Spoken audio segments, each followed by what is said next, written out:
The stars looked different from this far out. Captain Frank Miller stood on the bridge of the USS Horizon, Earth's first true interstellar vessel, and watched as the tiny blue dot of home disappeared among countless other stars. Humanity had dreamed of this moment for centuries, making contact with alien life. Now, after decades of technological leaps and 5 years of travel, they were about to meet the galactic conclave near Alpha Centauri. "Captain, we're receiving a transmission," said Communications Officer Diane Foster.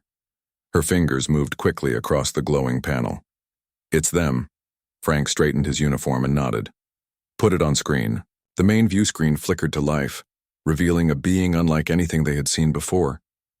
The alien had translucent skin through which pulsed blue and green lights. Its face was oddly symmetrical with 3 large eyes arranged in a triangle pattern. "Greetings, Earth vessel," the alien spoke, its words translated by the ship's computer. "I am Ambassador Zolthex of the Luminar, representative of the Galactic Conclave. We welcome you to civilized space." There was something in the way the alien said civilized that made Frank pause, but he pushed the thought aside. "Ambassador, I am Captain Frank Miller of the United Earth Space Force. On behalf of all humanity, we are honored to make your acquaintance." The alien's skin rippled with colors. "Approach these coordinates. A delegation will meet with you." As the horizon neared the meeting point, the crew gasped at the sight of the massive space station. It was at least 50 times larger than their ship, shaped like a wheel with spokes extending from a central hub. Ships of various designs moved around it like busy insects. Science Officer Natalie Garcia stood beside Frank, her eyes wide. All those different designs must represent different species. There could be hundreds of alien civilizations aboard that station. "And we're the new kids on the block," Frank replied. "Let's make a good impression." The docking procedure was smooth thanks to the automated guidance system provided by the conclave. As the airlock cycled, Frank and his team of 5 officers checked their appearance one last time. This was humanity's first impression on the galactic stage. The doors opened to reveal a delegation of 6 different alien species. Ambassador Zolthex stood at the front, flanked by beings that challenged the human imagination. One appeared to be made of crystalline structures, another floated in what seemed to be a personal atmosphere bubble, and yet another was short and stocky with what looked like an exoskeleton.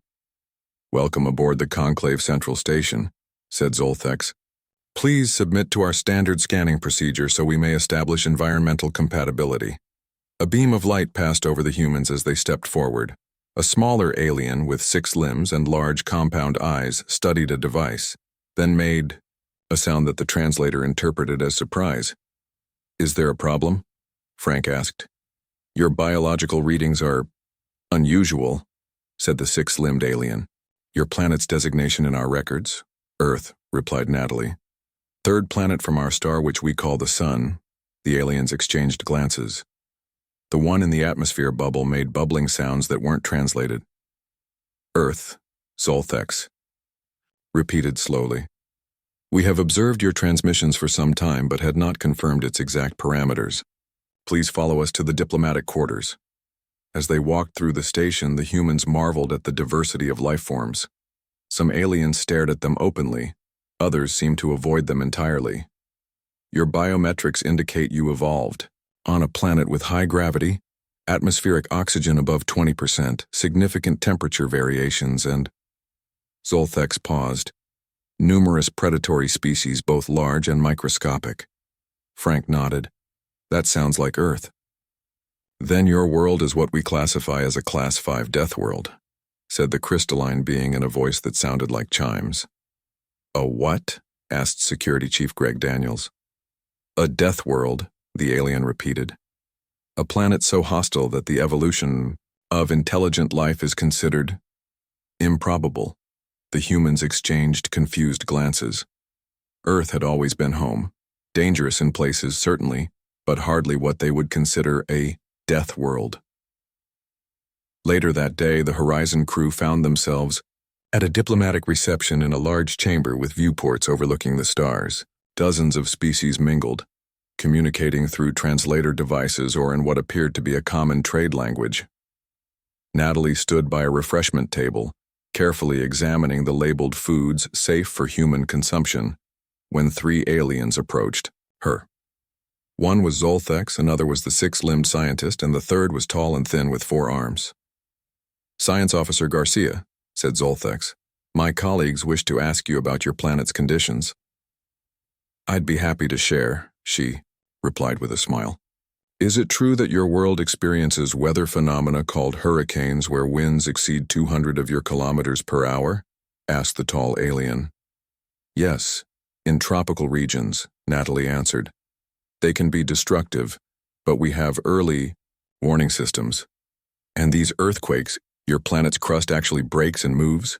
asked the 6-limbed scientist. "Tectonic activity is common on Earth.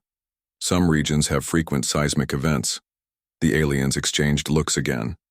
The tall one's skin changed to a pale yellow. "And what of biological threats? Our scans detected records of thousands of predatory species in your databanks," continued Zolthex. "Well, Earth has a very diverse ecosystem," Natalie explained, "from microscopic bacteria to large predators like lions and bears. Yet you built cities with such threats?" The 6-limbed aliens' voice rose in pitch. "Of course we adapted, developed medicine for diseases, built structures to withstand natural disasters, learned which animals were dangerous and how to avoid them." The tall alien made a sound that the translator didn't catch. Then Zolthex's skin rippled with colors, in a pattern they hadn't seen before. "Your species developed on a world where the very air can freeze you solid or cook you alive depending on location? Where massive predators roamed your continents? Where invisible microorganisms constantly attempt to devour you from within?" The alien's skin now pulsed with bright colors. "It's remarkable your kind managed to create fire, let alone achieve spaceflight." The comment drew attention from nearby aliens who drifted closer. Soon, Natalie found herself surrounded by curious beings asking increasingly astonished questions about Earth. "You have organisms called mosquitoes that drink your blood and spread disease? Your oceans cover 70% of your planet and are filled with creatures that can kill you? You experience atmospheric electrical discharges called lightning that can instantly destroy living things." With each question, the aliens' reactions grew more dramatic. What Natalie gradually realized was their version of laughter. They were laughing at humanity's homeworld. "I don't see what's so funny," she finally said, her cheeks flushed with embarrassment and growing irritation. "Forgive us," said Zolthex, skin still rippling with color. "It's just that most intelligent species evolve on worlds of gentle climates, with few natural disasters and limited predatory threats. The fact that your kind not only survived but achieved spaceflight from such a hostile environment is both impressive and amusing." The laughter spread across the delegation as Natalie stood there, suddenly feeling very far from home and increasingly aware that humanity's first impression on the galactic stage wasn't one of awe or respect, but of being cosmic oddities who had somehow crawled out of a planetary horror show. Captain Miller watched from across the room and frowned. This wasn't the welcoming reception they had hoped for. Humanity had much to learn about their place in the galaxy, and it seemed that place might be far different than they had imagined. 3 months had passed since first contact, and the USS Horizon remained docked at the Conclave Central Station. The humans had been granted observer status in the Galactic Conclave, which was better than nothing but still felt like a slight to Captain Frank Miller. Other species seemed to join as full members almost immediately, but humans were kept at arm's length. The crew had gotten used to the strange looks and whispered comments. Being known as Deathworlders had its disadvantages, but it also meant most aliens gave them plenty of personal space in crowded areas. Lieutenant Commander Jack Howard walked through the ship's main corridor, checking his tablet. Before joining the space program, Jack had been a marine biologist with a special focus on ocean predators. Now he found himself leading a cultural exchange program that the diplomatic team hoped would improve humanity's standing. "Are the viewing chambers ready?" he asked Lieutenant Kelly Patel, who was setting up equipment in the ship's largest conference room. "Almost," she replied. "The telepresence drones have been deployed to the Pacific Ocean near California's coast. We're getting some amazing footage of a kelp forest. Jack nodded, pleased. Perfect. The delegates should start arriving in about 20 minutes. The cultural exchange was Frank's idea. Show the aliens the beauty of Earth rather than letting them focus only on its dangers.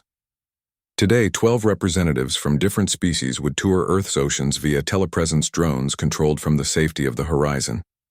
As the delegates filed in, Jack greeted each one. Ambassador Zolthex was there, along with representatives from the Crystalline Quartz Collective, the atmosphere-dwelling aliens, and several other species.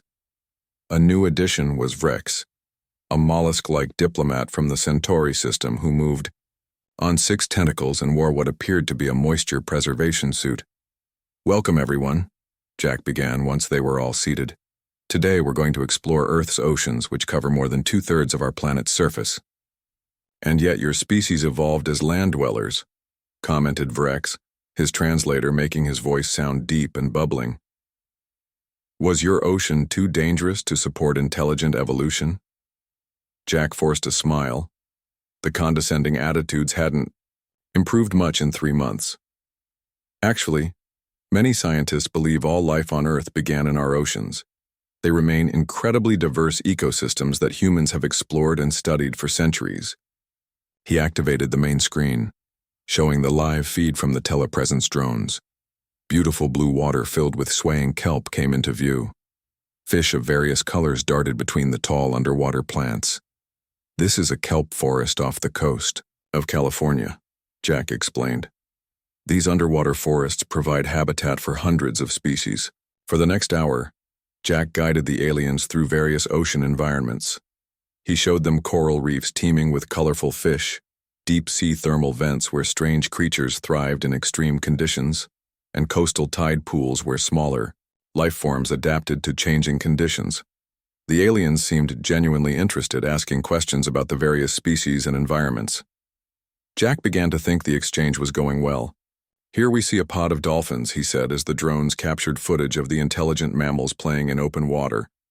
They're highly social marine mammals with complex communication systems. Fascinating, said Ambassador Zolthex. They appear to be engaging in what could be called play behavior. Such a waste of energy.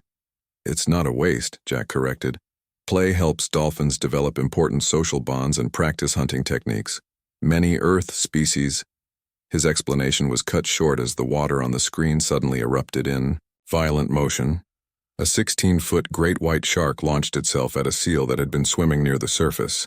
The massive predator caught the seal in its jaws with terrifying force before disappearing back into the depths in a cloud of crimson. The room fell silent for exactly 3 seconds. Then chaos erupted. Several emergency medical protocols triggered as 2 delegates went into what appeared to be shock. The Quartz Collective representative vibrated so intensely that small crystalline shards broke off from their body. The Flark's representative vomited a foul-smelling liquid that required immediate ventilation of the room. By the sacred rings! What manner of abomination was that? Gasped Ambassador Zolthex, his skin now pale and trembling. Jack looked puzzled at their extreme reaction. That's just a great white shark. They're quite common in these waters. Common? Shrieked Vrex, his tentacles curling tightly against his body. That monster is common on your world? Jack nodded slowly, beginning to understand the severity of the reaction. Great whites are apex predators in many of Earth's oceans. That was perfectly normal hunting behavior. The aliens stared at him in horror. The alien representative's personal atmosphere bubble changed color from blue to a sickly green. Lieutenant Howard, Captain Frank entered the room, his face serious. What happened? The medical bay just reported multiple alien delegates in distress. We were watching ocean footage and saw a shark hunting, Jack explained. I didn't expect such a strong reaction. Frank surveyed the room and the distressed aliens. Ambassador Zolthex, I apologize if our presentation caused distress. The ambassador's skin had settled into an uneven pattern of pale blues and grays.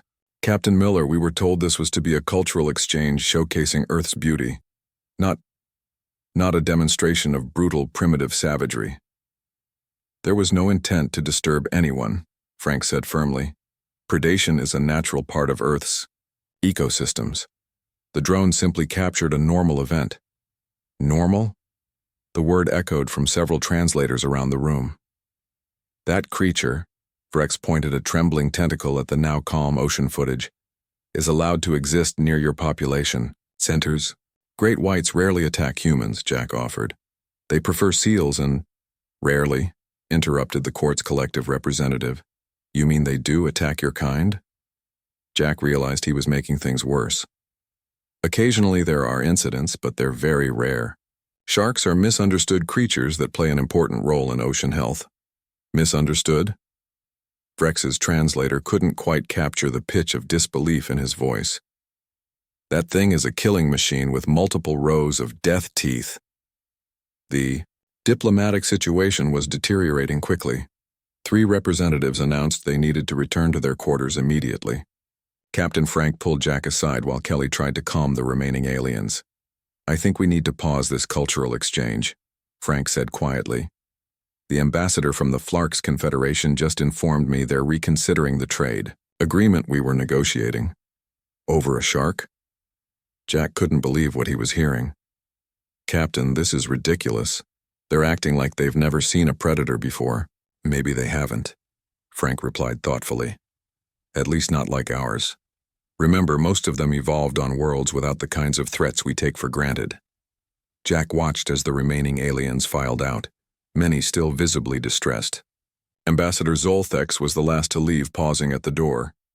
Captain Miller, the ambassador said, his skin now a more controlled shade of blue. The Conclave High Council will be informed of this incident. I suggest you prepare an explanation for why such creatures are allowed to exist on a planet with a supposedly civilized species. After the door closed, Frank turned to Jack with a weary expression. Well, looks like you've got some work to do, Lieutenant. We need to explain sharks to a bunch of aliens who apparently find the very concept horrifying. Jack nodded slowly. I'll prepare a presentation that contextualizes predation in Earth's ecosystems. Make it good, Frank said. Because right now, Earth's reputation just got even worse. We went from being Deathworlders to being Deathworlders who share our planet with monsters. The diplomatic incident quickly escalated beyond Captain Frank's expectations. By the next morning, 3 species had threatened to sever relations with Earth entirely. The Conclave's Administrative Council called an emergency meeting to address what they were now calling the Predator situation. Frank paced in his quarters, reviewing the message from Earth Command. They were not pleased. Lieutenant Howard, report to my quarters, he said into the ship's communication system. Jack arrived minutes later, looking like he hadn't slept much. Captain, I've been preparing materials all night. I think I can explain. We've been summoned to a special hearing, Frank interrupted. The Conclave wants you to provide information about sharks to help them understand that this is normal for Earth and not some kind of barbaric entertainment we subjected them to. That's ridiculous. We didn't plan for the drone to capture a predation event. I know that, but they're genuinely traumatized. Most of these species evolved without significant predator pressure. The concept of a large animal that hunts and kills other animals is deeply disturbing to them. Jack shook his head in disbelief. So what am I supposed to do? Educate them. You're a marine biologist. Explain sharks in a way that makes sense to beings who've never had to worry about being eaten. 4 hours later, Jack stood in front of a large assembly in the Conclave's central meeting chamber. It was designed like an amphitheater, with rows of seating rising up around a central platform. Nearly 100 representatives from various worlds were present, many still visibly uncomfortable. Captain Frank sat to one side with 2 security officers. Earth had been granted permission to bring security given the potentially aggressive tendencies of Deathworld species, which Frank found both insulting and ironic considering the circumstances. Ambassador Zolthex addressed the gathering. We are here to better understand the biological threat presented in yesterday's incident. Lieutenant Commander Howard will provide context for the creature known as a shark and explain why humans permit such organisms to exist. Jack took a deep breath and stepped forward to the central platform. His presentation materials appeared on the large holographic display above. "Thank you for this opportunity," he began. "I hope to provide useful context about Earth's marine predators, particularly sharks. First, it's important to understand that sharks are not a threat or problem to be solved, but an essential part of Earth's ocean ecosystems." He displayed an evolutionary timeline. Sharks have existed on our planet for over 450 million years. They actually predate trees and dinosaurs. They've survived 5 mass extinction events that wiped out most other life forms, the aliens murmured among themselves. One raised a limb-like appendage, which Jack understood was their way of asking to speak. "This creature has been killing on your planet for 450 million years and you've done nothing to stop it?" asked the representative from a gas giant moon colony. Jack blinked. There would be no reason to stop them. They're a keystone species that helps maintain healthy oceans. Without sharks, entire ecosystems would collapse. He continued with detailed explanations of shark anatomy, their replaceable rows of teeth, their ability to detect electrical impulses from beating hearts, their incredibly efficient hunting strategies. Great white sharks, like the one you observed yesterday, can grow up to 20 feet long, though most are smaller. They can detect a single drop of blood in 25 gallons of water and can sense the heartbeat of prey from nearly a quarter mile away. With each new fact, the alien representatives grew more agitated. When Jack showed footage of a shark's jaw mechanism, Ambassador Crix of the Helio Collective fainted, collapsing into a puddle of gelatinous material. Medical personnel rushed to assist the ambassador as Jack paused his presentation, unsure if he should continue. Captain Frank gave him a nod to proceed. Sharks use a hunting technique called bite and wait when they're unsure of their prey.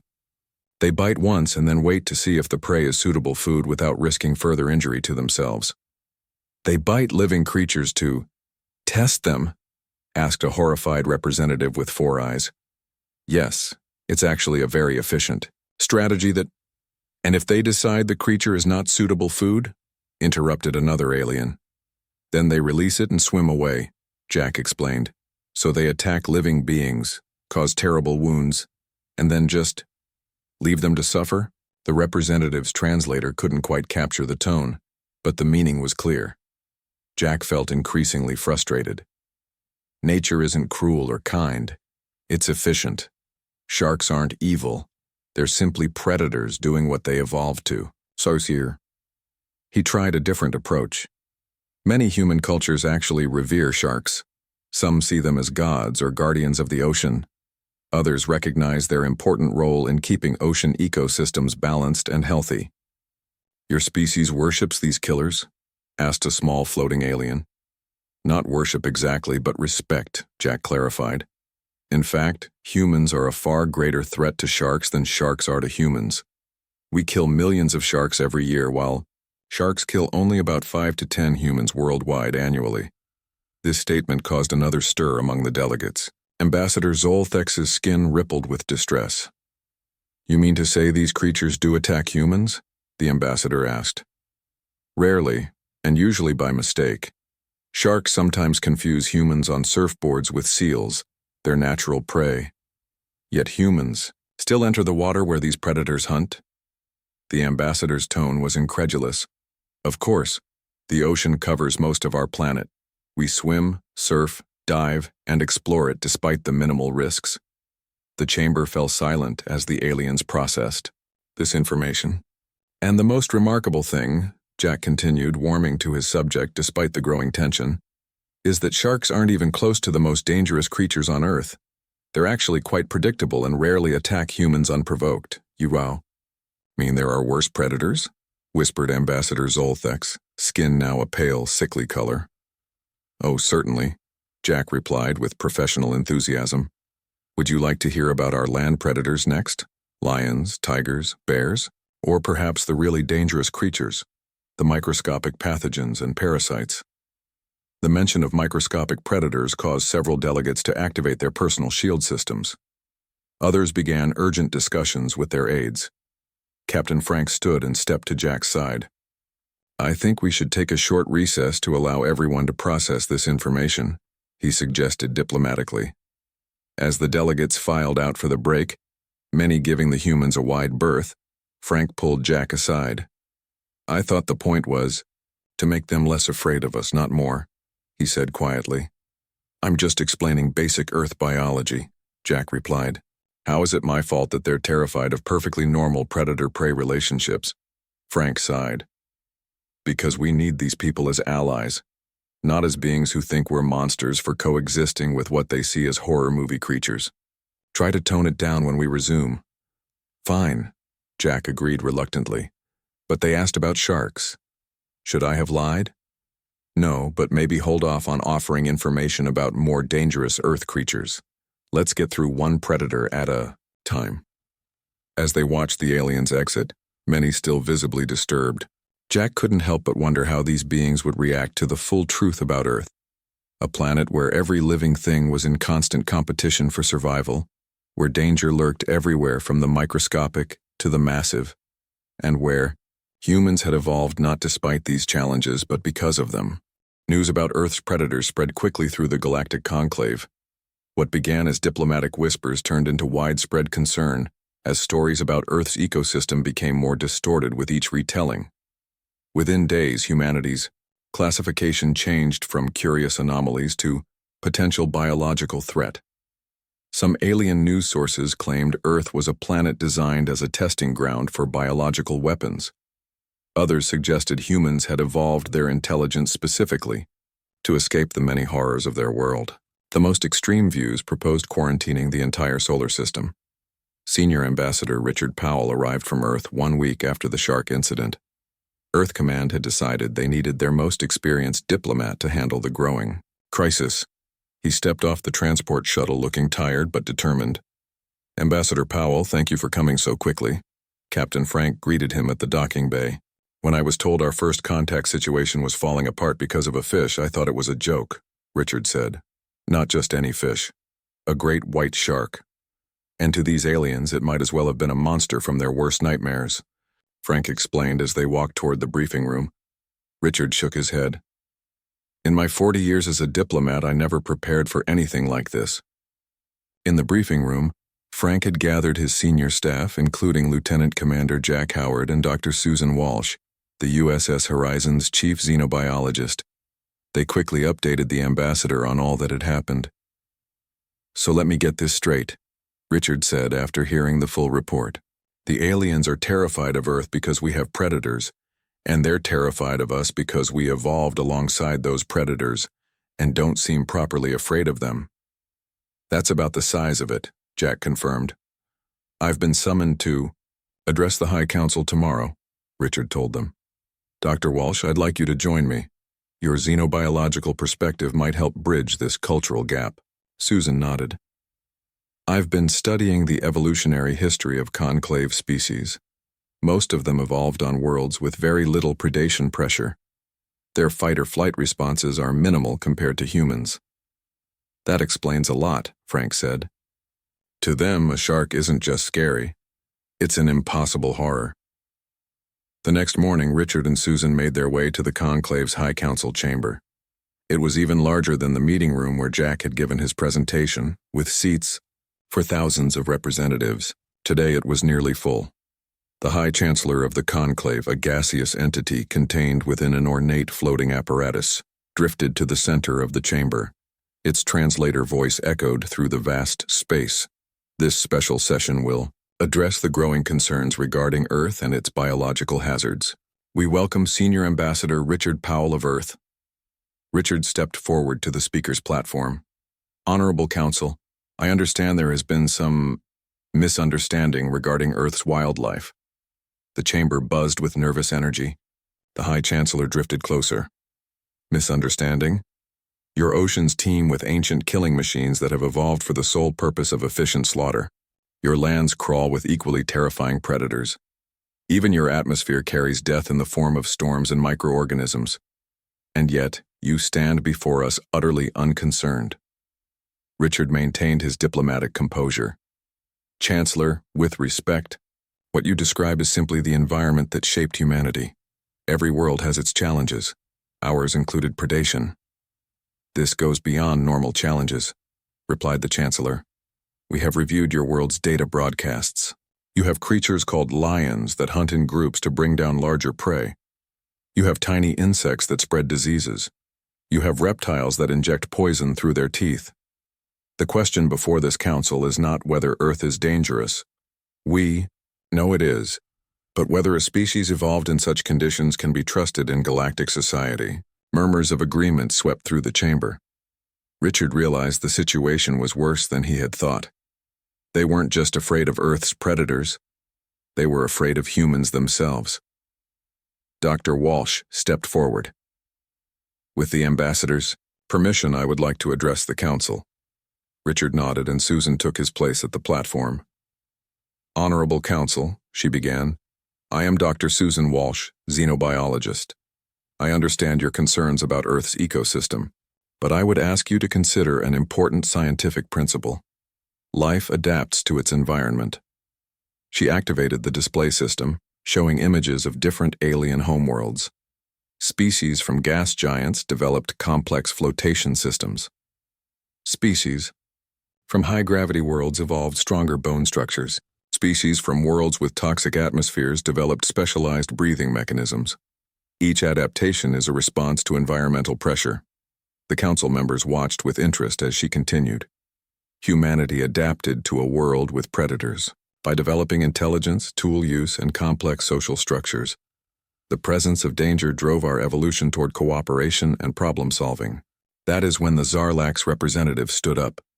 If these humans evolved on a world where such creatures exist, what kind of predatory instincts must the humans themselves possess?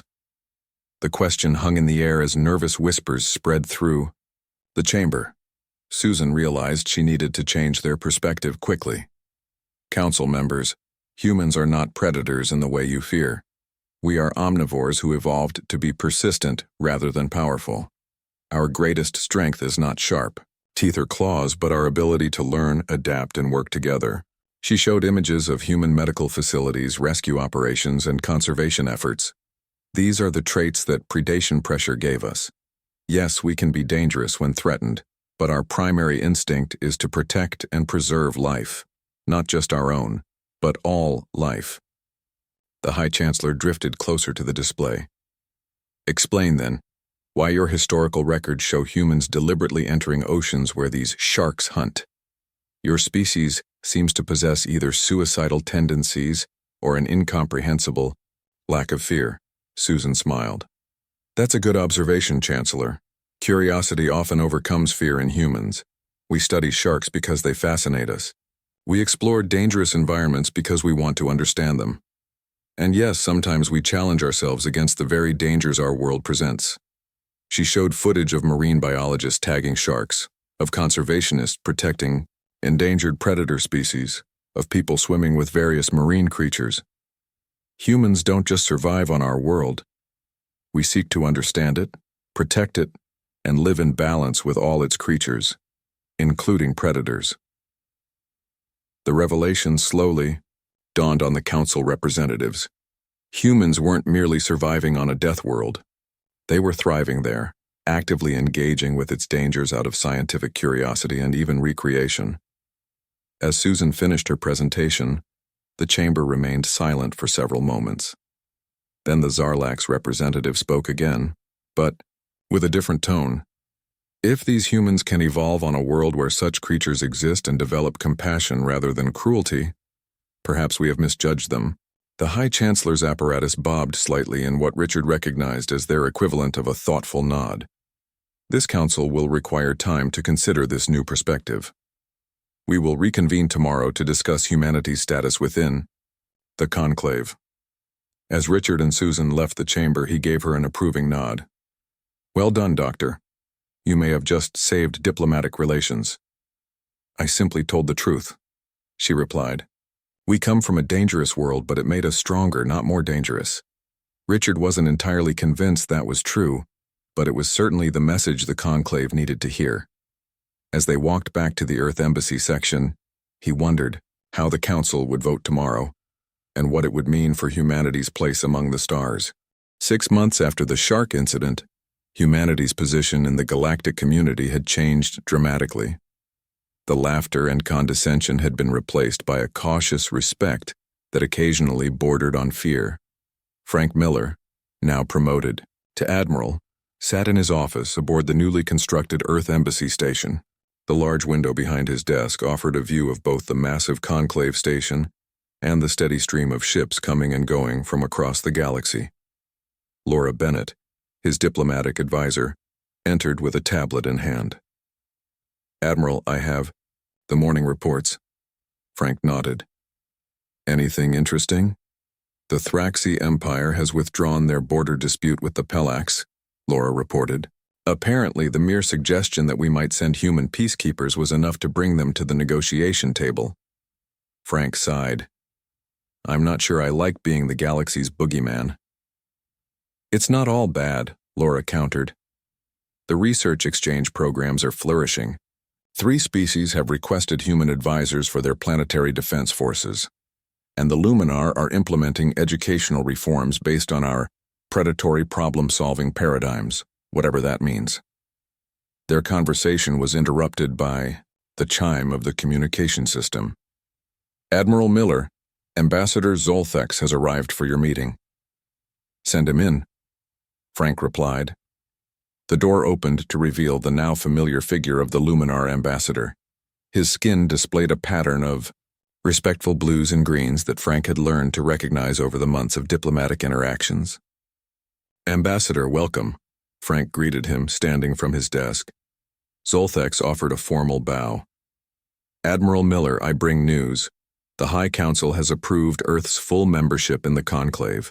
Additionally, they have created a new classification for your world, Evolutionary Crucible, recognizing that the harsh conditions of Earth have forged unique adaptive traits worthy of study." Frank raised an eyebrow. "That's quite a change from primitive Deathworlders." Zolthex's skin shimmered with colors that the humans had learned indicated embarrassment. "Indeed. The Council has also approved your proposal for the Joint Exploration Initiative." This was even better news.